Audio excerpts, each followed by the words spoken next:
Саламатсыздар ма? Бүгін логикалық үрдіге байланысты есептер тақырыбына есептер шығаратын боламыз. Бірінші есебіміз аспаз етпен 20, картоппен 10, тосаппен 15 бәліш жасады. Міндетті түрде тосаппен жасалған бәліш шығу үшін ыдыстан қарамай ең кем дегенде неше бәліш алу керек. Біз мұндай есепті шығару барысында жолы болмайтын адам ретінде қарастырып шығаратын боламыз. Ол қалай? Бізге тосаппен жасалған бәліш керек болса, одан басқаларын қосамыз. Демек 20-ға қосамыз 10-ды. Енді бізге тосаппен бір бәліш шығуы міндетті түрде шығу керек болғандықтан, онда біз тағы да бірді қосып қоятын боламыз. Сонда жауабы болады бізде 31. С жауабы дұрыс. Келесі екінші есепке қарайық. Аспаз етпен 20, картоппен 10, тосаппен 15 бәліш жасады. Міндетті түрде етпен жасалған бәліш шығу үшін ыдыстан қарамай ең кем дегенде неше бәліш алу керек. Енді тура алдындағы есеп сияқты, бұл жерде енді етпен жасалған бәліш шығу керек екен міндетті түрде. Демек етпен жасалғаннан басқаларын қосамыз. 10-ды қосамыз 15-ке. Енді бізге етпен жасалған бір бәліш керек болып тұр. Сондықтан бірді қосамыз. Сонда 10-ға 15 қоссақ 25, оған бірді қоссақ 26. Жауабы дұрыс екен. Үшінші есепке қарайық. Аспаз етпен 20, картоппен 10, тосаппен 15 бәліш жасады. Міндетті түрде картоппен жасалған бәліш шығу үшін ыдыстан қарамай ең кем дегенде неше бәліш алу керек. Етпен жасалған бәліш картоппен жасалған бәліш міндетті түрде болу керек болса, онда картоптан басқасын қосамыз. Демек 20-ға қосамыз 15-ті, қосамыз 1-ді. Сонда 20-ға 15 35, 1-ді қоссақ 36 болады екен. Бұл жауабы дұрыс. Төртінші есепке қарайық. Жәшікте 12 шар жатыр.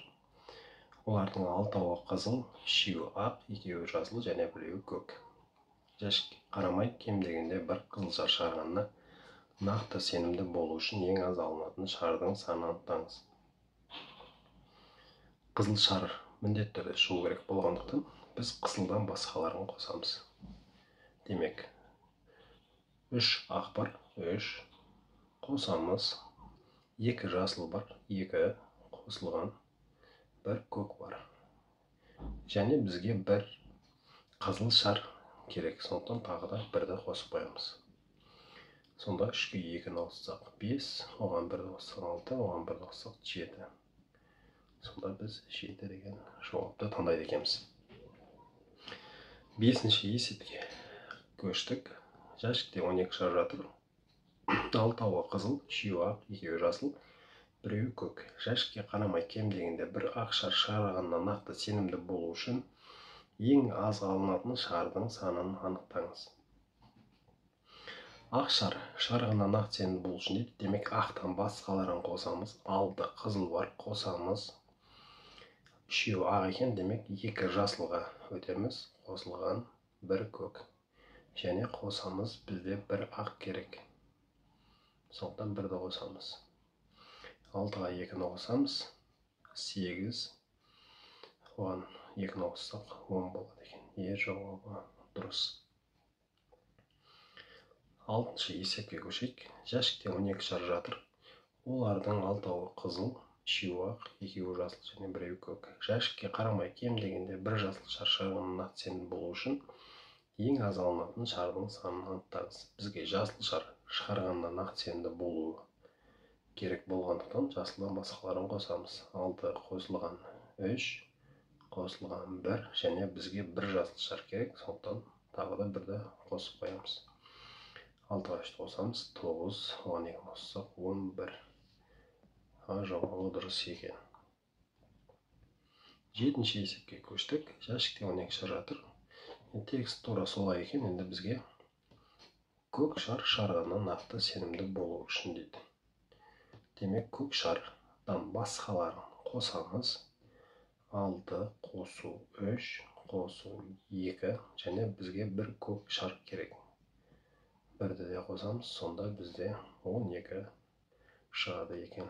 Жауабы 12. Сонда бізде барлығын алуымыз керек болады екен көкшар шығару үшін. Міндетті түрде көкшар болу үшін. 8-ші есепке көштік. Жәшікте 12 шар жатыр. Олардың 6-ы қызыл, 3-еуі ақ, 2-еуі жасыл және 1-еуі көк. Жәшіктен қарамай кем дегенде 3 бірдей түсті шар шығарғанына нақты сенімді болу үшін ең аз алынатын шардың санын анықтаңыз. 3 бірдей түсті шарды шығаруымыз керек.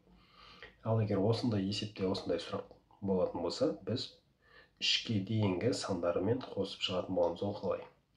Бізге 3 шар бірдей түсті болу керек болса, онда біз 2 шардан қосып отырамыз. Мысалы, қызылда бізде 6-ау, бірақ біз оның 6-ауын емес, біз 2-еуін аламыз. 2 қызыл қосылған 3 ақ деп тұр. Бізге 3 ақ емес, бізге 2 ақты қосамыз. Қосу және 2 жасыл қосамыз және 1 көкті. Біз бұл жерде не істедік? Біз 3 түсті толтырмайтындай етіп алып шықтық. 2 қызыл алдық. 3 қызыл болса бізде толып қалар еді. 3 ақ бар еді, оның біз 2-еуін алдық. 2 жасыл енді 3-ке толмайтын сан болып тұр, сондықтан 2-ні жаздық. 1 көк. Ол да 3-ке толмайды. Енді біз келесі алатын шарымыз не қызылдың ішінен шығады, не ақтың ішінен шығады. Демек, мына 2 шарды бізде ол толтырады. Сондықтан қосу 1 дейтін болса, мұнда бізде нақты сенімді болатын жауап шығады екен. Сонда 2, 2, 2, 6, оған 2 қостық 8. Сонда 8 деген жауапты белгілейді екенбіз. 9-ші есепке қарайық. Жәшікте 12 шар жатыр. Олардың 6-ы қызыл, 3-еуі ақ, 2-еуі жасыл және 1-еуі көк. Жәшіктен қарамай кем дегенде 2 бірдей түсті шар шығарғанына нақты сенімді болу үшін ең аз алынатын шардың санын анықтаңыз. Дәл алдындағы есеп сияқты екен. 2 бірдей түсті шар шығаруымыз керек болып тұр. Онда біз 1 шардан алып шығамыз әрқайсынан.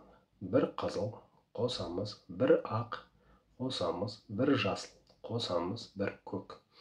Енді келесі біз алатын шарымыз қызыл, ақ, жасыл деген 3 түстің біреуін толықтыратын шар болады. Сондықтан 1-ді қосамыз. Сондықтан 5 шар алатын болсақ, бізде міндетті түрде 2 бірдей түсті шар болады екен. 10-шы есепке қарайық. Жәшікте 12 шар жатыр. Олардың 6-ы қызыл, 3-еуі ақ, 2-еуі жасыл және 1-еуі көк. Жәшіктен қарамай кем дегенде 5 бірдей түсті шар шығарғанына нақты сенімді болу үшін ең аз алынатын шардың санын анықтаңыз. Дәл алдындағы есеп сияқты бізге 5 бірдей түсті шар шығару керек болса, онда 4-тен бастап қосамыз. 4 қосамыз. 4 қосылған 3 қосылған 2 қосылған 1. Және біз келесі бір тағы шарды алатын болсақ, онда ол қызыл шар болып толықтырады қызылды.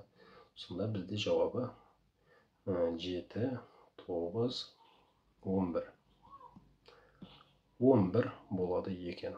11 шар алсақ, онда міндетті түрде 5 бірдей түсті шар болады екен. Жәшікте 12 шар жатыр. 11-ші есеп. Олардың 6-ы қызыл, 3-еуі ақ, 2-еуі жасыл және 1-еуі көк. Жәшіктен қарамай кем дегенде 6 бірдей түсті шар шығарғанына нақты сенімді болу үшін енді біз 5-тен бастап қосуымыз керек болады. Және тағы 1 шарды қосуымыз керек болады. Сонда бізде 12 шығады екен. Демек, барлық шарды алсаң ғана бізде 6 бірдей түсті шар шығады деген сөз. 12-ші есеп. Жәшікте 12 шар жатыр. Олардың 6-ы қызыл, 3-еуі ақ, 2-еуі жасыл және 1-еуі көк. Жәшіктен қарамай кем дегенде 4 бірдей түсті шар шығарғанына нақты сенімді болу үшін ең аз алынатын шардың санын анықтаңыз. Демек, біз 4 бірдей түсті болу үшін 4-ке дейінгі сандарды қосып шығамыз. Енді 6 қызылдың ішінен 3-еуін алдым, 3 ақтың 3-еуін алдым және 2 жасылды аламын және 1 көкті аламын. Енді келесі алатын шарым түсі ол қызыл болады. сөйтеді де ол төртіншісін толықтыратын болады. Бұларды қосатын болсақ, 3-ке 3 6, оған 2 қоссақ 8, 8-ге 2 қоссақ 10 болады екен. Жауабы дұрыс. 13-ші есеп. Сумкада 3 ақ, 3 қара, 4 көк түсті қарындаштар бар. Қараңғыда кемінде неше қарындаш алса, олардан бірдей түсті 2 қарындаш міндетті түрде болу мүмкіндігін табыңыз. Алдындағы есептер сияқты шығарамыз. 3 бірдей түсті. Бірдей түсті 2 қарындаш міндетті түрде болу үшін. Демек, барлығында бір-бірден алып шығамыз деген сөз. Енді 3 түс болғандықтан 3 болып тұр. Енді тағы да біз келесін алатын болсақ, ол уже екінші түсті толықтыратын болады. Демек, жауабы 4 шығады екен. Сумкада 3 ақ, 3 қара, 4 көк түсті қарындаштар бар.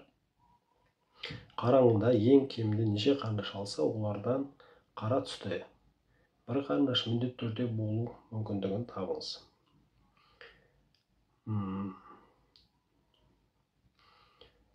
Неше қарындаш алса дейді, қара түсті бір қарындаш міндетті түрде болу мүмкіндігін табыңыз дейді. Демек, қарадан басқаларын қосамыз. Бағанағы бастапқы ең бір шығарған есептерге ұқсайды екен. Қара түсті қарындаш шығарғаннан нақты сенімді болу үшін біз басқа түстерді қосамыз. 3 ақты қосамыз, 4 көкке қосамыз. Және олардың қара түсті бір қарындаш болғандықтан біз бірді қосады екенбіз. Сонда 8 шығады екен. Жауабы дұрыс. 15-ші есеп. Сумкада 3 ақ, 3 қара, 4 көк түсті қарындаштар бар. Қараңғыда ең кемінде неше қарындаш алса, олардан көк түсті бір қарындаш міндетті түрде болу мүмкіндігін табыңыз. Сумкада 3 ақ, 3 қара, 4 көк түсті қарындаштар бар. Қараңғыда ең кемінде неше қарындаш алса, олардан көк түсті бір қарындаш міндетті түрде болу мүмкіндігін табыңыз. Демек, көктен басқа түстерді қосамыз деген сөз. 3 қосамыз, 3 аққа қосып тұрмыз, 3 қараны. Және бізге бір қарындаш көп болу керек, сондықтан тағы бірді қосамыз. Сонда 7 шығады екен. 16-ші есеп. Сумкада 3 ақ, 3 қара, 4 көк түсті қарындаштар бар. Қараңғыда ең кемінде неше қарындаш алса, олардан ақ түсті бір қарындаш міндетті түрде болу мүмкіндігін табыңыз. Ақ түсті қарындаш міндетті түрде болу керек дейді. Демек, 3 қараға қосамыз, 4 көкті қосамыз және бір ақ қарындашты. Сонда бізде 8 шығады екен. 17-ші есеп. Сумкада 3 ақ, 4 қара, 4 көк түсті қарындаштар бар. Қараңғыда ең кемінде неше қарындаш алса дейді, олардың қара түсті 2 қарындаш міндетті түрде болу мүмкіндігін табыңыз. Қарадан басқаларын дәл алдында есептер сияқты шығара береміз қосып. Демек, 3 аққа қосамыз, 4 көкті және бізге бір қара алдында есепте болып еді. Бұл жағдайда енді 17 есепте 2 қара дейді. Демек, тағы 2-ні қосуымыз керек болады екен. 3-ке 4 қоссақ 7, оған 2-ні қосамыз 9. Да, жауабы дұрыс екен. 18. Қорапта барлығы 85 шар бар. Олардың 25-і қызыл, 23-і көк, 24-і сары, ал қалғаны ақ түсті. Сары немесе көк түсті бір шар шығарғанда нақты сенімді болу үшін қораптан қарамастан ең көп дегенде қанша шар алынатынын анықтаңыз. Сары немесе көк түсті бір қарындаш шығарғанда нақты сенімді болу үшін дейді. Демек, сары немесе көк деп тұр. Бізге демек сары да түссе болады, көк те түссе болады деген сөз. Біз сары мен көктен басқаларын қосамыз. Қалғаны ақ түсті дейді. Бұл есепті былай шығарсақ болатын сияқты. 85-тен азайтайық. Көк пен сарыдан біреуі ғана түссе жеткілікті болғандықтан 23-ке қосамыз 24-ті. Біз демек көк пен сарыдан басқаларын тауып жатырмыз. Енді тек қана ақ түсті тауып қайтадан шығарса да болады. Енді осылай шығарғанымыз бізге жылдамырақ болайын тұр. 85-тен Азайтамыз 47-ні. 38. 38 шығады екен. Бірақ енді бізде бұл жауап емес, әлі 38 дегеніміз. Енді біз тағы да көк пен сарыдан басқаларын қазір тауып тұрмыз. Енді бір арныш тағы да алуымыз керек. Ол көк немесе сары болып шығады. Демек 38-ге қосамыз 1-ді. 39. Демек 39 деген жауапты біз белгілеуіміз керек болады екен. 19-шы есеп. Гүлнұрдың анасы етпен 30, картоппен 20, тосаппен 15 бәліш жасады. Міндетті түрде тосаппен жасалған бәліш шығу үшін ыстан қарамай ең кем дегенде неше бәліш алу керек? Бұл енді бағана алдында шығарып қойған есебіміз екен, енді сонда да шығара берейік. Тосаппен жасалған бәліш шығу үшін біз тосаптан басқаларын қосамыз.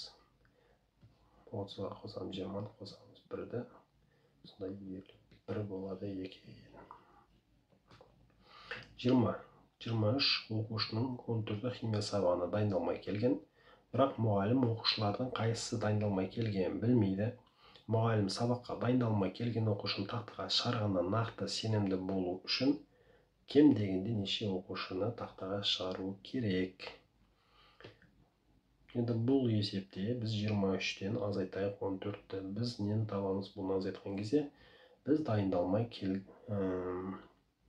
дайындалып келген оқушыларды табайын деп тұрғанбыз. Демек, бізде бұл 9 оқушы дайындалып келген.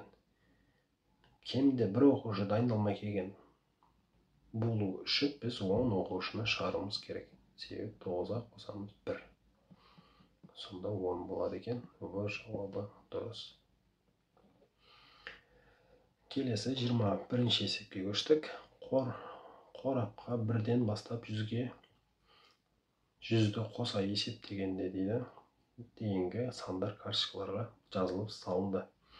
Қораптың ішіне қарамай кем дегенде қанша карточка шығарса, тақ нөмірленген 2 карточка міндетті түрде шығаруға болады. Енді бұл жерде жұп сан, тақ сан деген нәрсені еске түсірейік. 100-ге дейінгі сандардың ішінде бізде жартысы жұп, жартысы тақ. Демек 50 жұп сан бар, 50 тақ сан бар. Бізге қораптың ішіне қарамай кем дегенде қанша карточка шығарса, тақ нөмірленген 2 карточка міндетті түрде шығаруға болады дейді. Демек біз тақ нөмірленген емес карточкаларды жазатын болса, ол 50. Және бізге келесі алатындарымыз уже тақ болады. Бізге 2 керек одан. Демек 2-ні қосамыз. 52 деген жауапты біліп екенбіз. 22-ші есеп.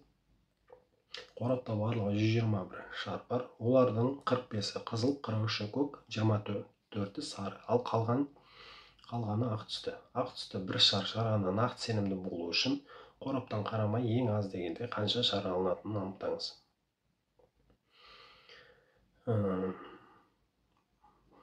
Ақ түсті бір шар шығарғанда нақты сенімді болу үшін дейді. 121 шар.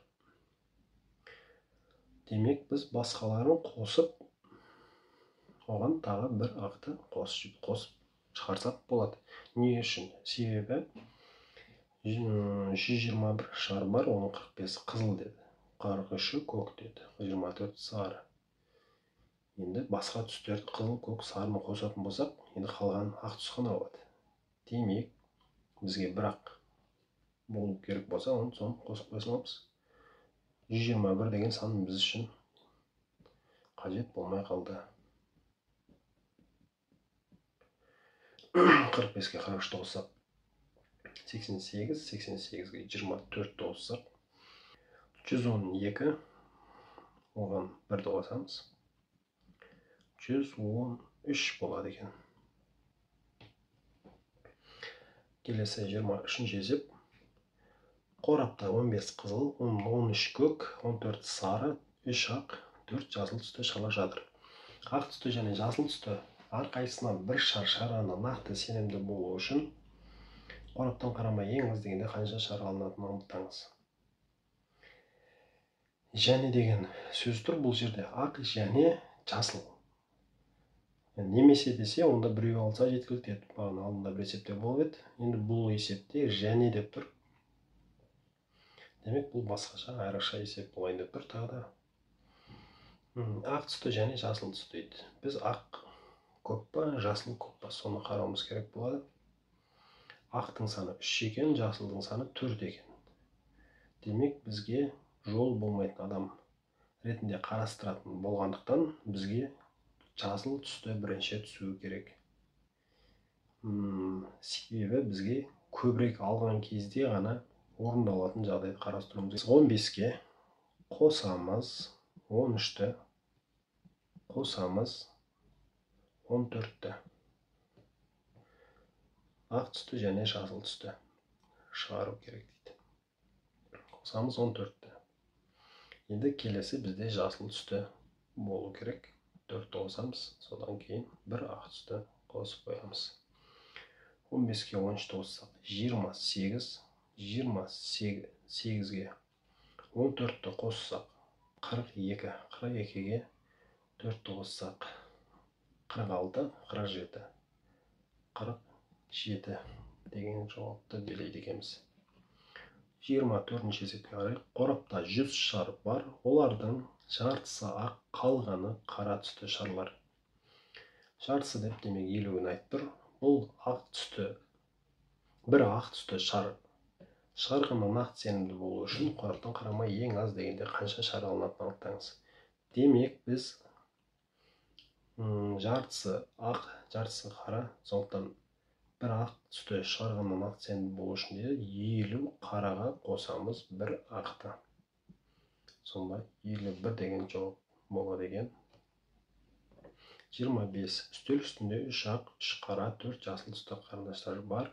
Қарағанда ең кемінде неше қарындаш алса, олардан бірдей түсті 2 қарындаш міндетті түрде болуын мүмкіндігін табыңыз дейді. Енді бұндай есептерді алдында шығарамыз. 2 бірдей түсті қарындаш міндетті түрде болу үшін біз әрқайсынан бір-бірден алып шығамыз. Бір-бірден. Сосын келесі бір шарды тағы да алатын, қарындашты алатын болсақ, онда ол екінші түсті толықтыратын болады. Бірдей екінші түсті. Сонда 4 шығады екен, жауабы Б. 26. Қораптың ішінде 12 сары түсті және 12 көк түсті қаламдар бар. Қораптың ішіне қарамай бір-бірінен өзгеше 2 түсті қалам шығарғанда нақты сенімді болу үшін ең көп дегенде қанша қалам шығару керектігін табыңыз. Дәл алдында шығарған есептеріміз сияқты бір-бірінен өзгеше 2 түсті дейді. Демек бізге мысалы 12 сары түсетін болса, олардың түстері айырмашылығы жоқ. Келесі алып атқан түсіміз ол көп болады, сондықтан түс айырмашылық жасайтын болады. Демек 12-ге қосамыз 1-ді. 13. С жауабы дұрыс екен. 27. Қорапта 4 көк шар және 7 сары шар бар.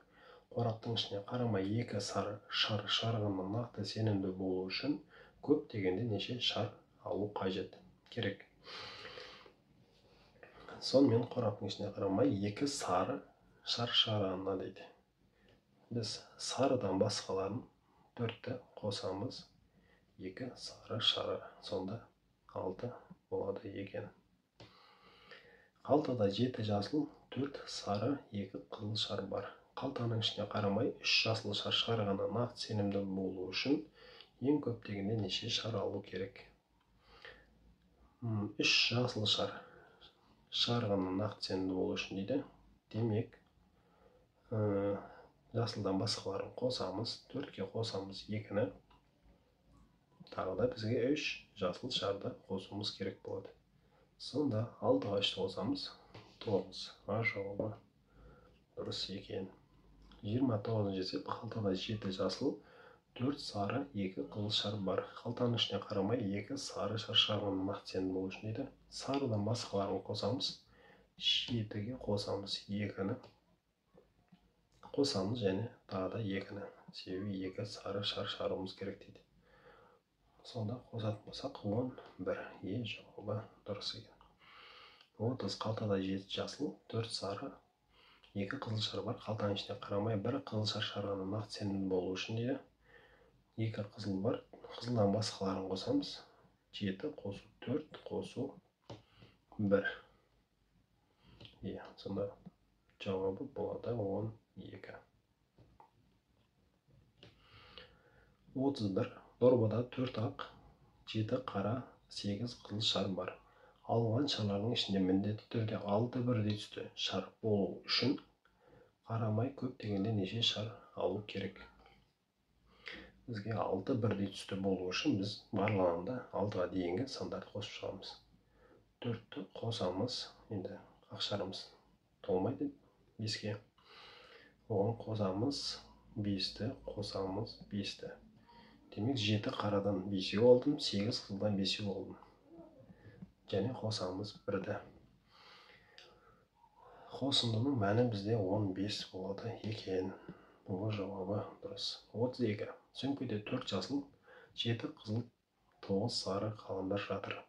Сөмкенің ішіне қарамай әртүрлі 3 қалам шығарғанда нақты сенімді болу үшін кем дегенде неше қалам алу керек? Бұл есепті шығаруда бізге 3 әртүрлі 3 қалам алуымыз керек болғандықтан ең көптерін қосып шығуымыз керек. Мысалы, бұл жерде ең көп бізде сары 9 қосамыз, келесі көп бізде ол 7 қызыл шар бар. Оған қосамыз және 1 жасыл шарды. Сонда 9-ға 7 қоссақ 16, оған 1 қоссақ 17. 17 деген жауап болады екен. 33. Сөмкеде 4 жасыл, 7 қызыл және 9 сары қаламдар жатыр. Сөмкенің ішіне қарамай бірдей түсті 2 қалам шығарғанға нақты сенімді болу үшін кем дегенде неше қалам алу керек? 2 бірдей түсті дейді. Демек, біз барлығында 1-1 қаламнан алып шығамыз деген сөз. 1 жасыл қосамыз, 1 қызыл қосамыз, 1 сарыны қосамыз, тағы 1-ді. Енді келесі екіншісін толтыратын түс.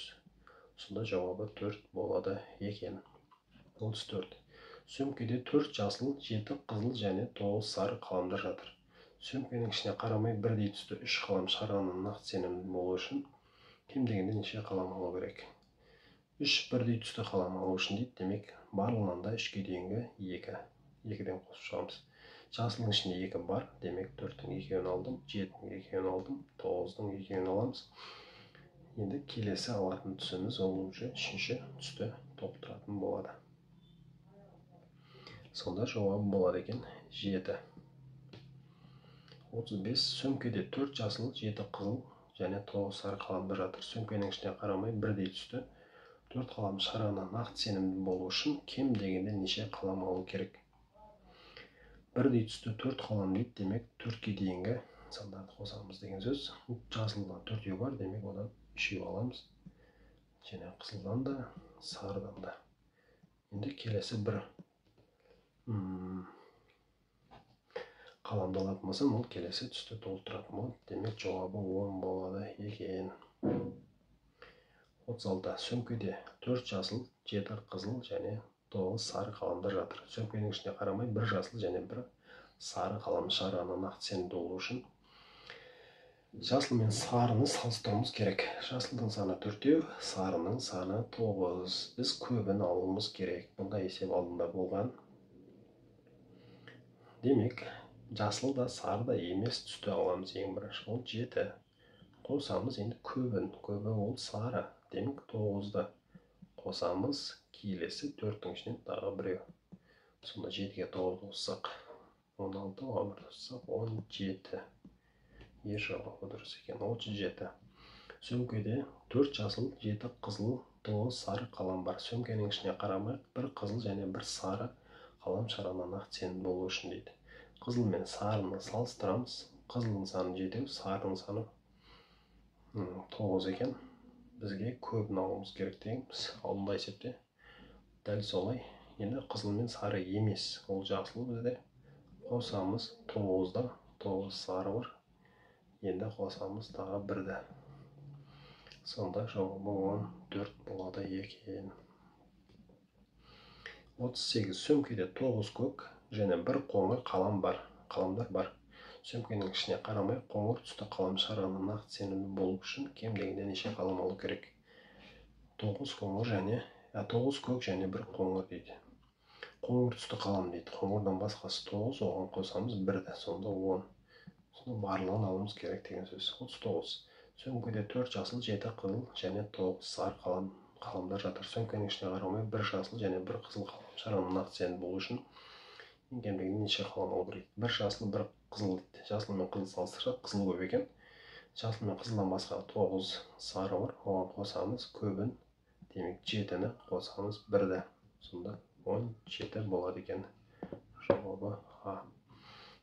Сөмкеде 17 жасыл, 13 қызыл және 11 сары қаламдар жатыр. Сөмкенің ішіне қарамай 2 жасыл және 3 сары қалам шарғанына нақты сенімді болу үшін кем дегенде неше қалам алу керек? Жасыл мен сарыдан басқа түстерді алатын болсақ, бізде қызыл 13 екен.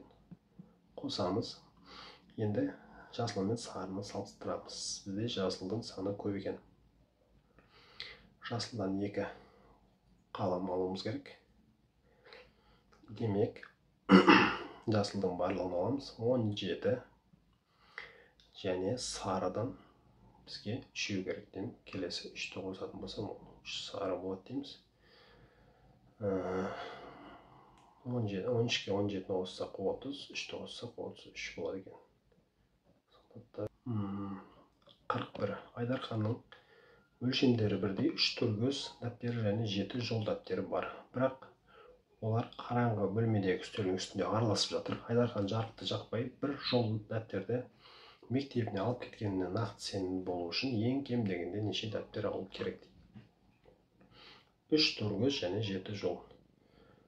Бір жол дәптерді мектебіне алып кеткеніне демек, біз жолдан басқа дәптерлерді қосуымыз керек, және бір жол дәптер болады. Сонда 4 жауабы да. Адымтай мен Бименде екеуі Нұрболға әзілдеп пошта арқылы өлшемдері бірдей 20 хат жіберді. Олардың біреуінде 500 теңге, екеуінде 200 теңгеден, үшеуінде жазу бар. Ал қалғандары бос парақтар бар хаттар. Нұрбол міндетті түрде 500 теңге бар хатты ашу үшін кем дегенде неше хатты ашу керек? Сонымен 500 теңге болатын бізде бір ғана хат бар. Демек 20 хатты, демек 19-ы 500 теңге жоқ хаттар. Демек оған қосамыз 1-ді, сонда 20 хат ашу керек екен. Келесі 43. Қорапта 35 кәмпит жатыр. Олардың екеуі қызыл, қалғандары жасыл түсті кәмпиттер. Қораптың ішіне қарамай қызыл түсті кәмпит алғанына нақты сенімді болу үшін кем дегенде неше кәмпит алу керек дейді. Демек, екеуі қызыл дейді. Қызылдан қалғандары 35-тен 2-ні азайтамыз. 33. 33-ке қосамыз 1 кәмпит. Сонда 34 болады екен. Қорапта 35 кәмпит жатыр. Олардың екеуі қызыл, қалғандары жасыл түсті кәмпиттер. Қораптың ішіне қарамай 2 бірдей түсті кәмпит шарғанына нақты сенімді болу үшін кем дегенде неше кәмпит алу керек қажет? 2 бірдей түсті шарғанына дейді. Демек, біз бір-бірден қосамыз деген сөз. 1 қосамыз 1. Енді келесі түсті алады, келесі кәмпит алатын болсақ, не ол жасыл болады, не қызыл болады. Демек, екеуін бірден толықтырады деген сөз.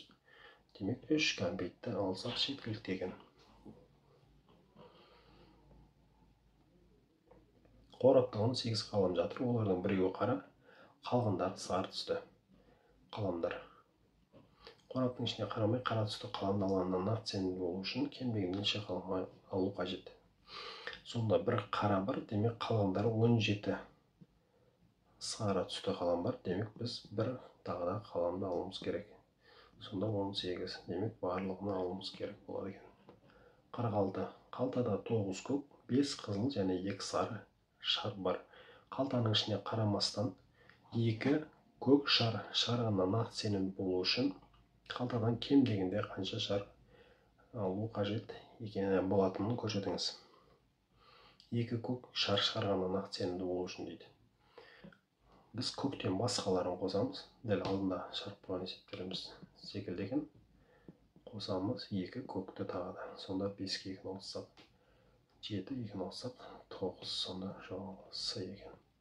Қалтада 9 көк, 5 қызыл және 2 сары шар бар. Қалтаның ішіне қарамастан 2 қызыл шар шығарғанына нақты сенімді болу үшін қалтадан кем дегенде неше шар алу қажет болатын көрсетіңіз. Қызыл шардан басқаладым. 9-ды қосамыз, 2 сары шарға қосамыз және 2-ні. 13 болады екен. Жауабы дұрыс. 48. Қорапта 5 ақ, 13 қара шар бар. Қораптың ішіне қарамастан бір ақ және бір қара шар шығарғанын нақты сенімді болу үшін қораптан кем дегенде қанша шар алу қажет болатынын көрсетіңіз. Бір ақ және бір қара шар шығарғанына нақты сенімді болу үшін дейді. Демек, қара мен ақтың санын салыстырамыз. Қара шар көп екен, демек қара шарды бірінші алу керек. 13-ке қосамыз 1-ді, сонда 14. 14 шар алу қажет болады екен. 49. Қорапта 9 көк, 10 қызыл, 12 сары шарлар бар. Қалтаның ішіне қарамай міндетті түрде әр түстен бір шардан болатындай көп дегенде неше шар алу қажет екенін табыңыз. Әр түстен бір дейді. Демек, әр түстен де болу үшін ең көбін біз табуымыз керек. Бұл бізде сары. 12 сарыға қосамыз қызыл.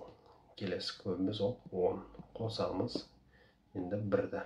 Сонда 23 болады екен. 23 олды жауабы. 50. Ұбыты. Қорапта 5 қызыл, 8 жасыл, 13 көк және 17 сары шар бар. Бақыт қораптың ішіне қарамастан 3 жасыл шар шығарғанына нақты сенімді болу үшін қораптан кем дегенде қанша шар алу қажет болатынын көрсетіңіз. 3 жасыл шар шығарғанына нақты сенімді болу үшін дейді. Жасылдан басқаларын қосамыз.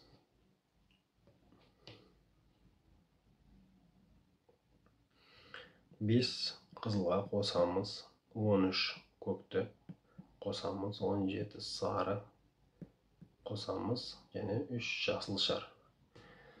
13-ке 17-ні қоссақ 30, 5-ке 3-ті қоссақ 8, демек 38 деген жауап болады екен.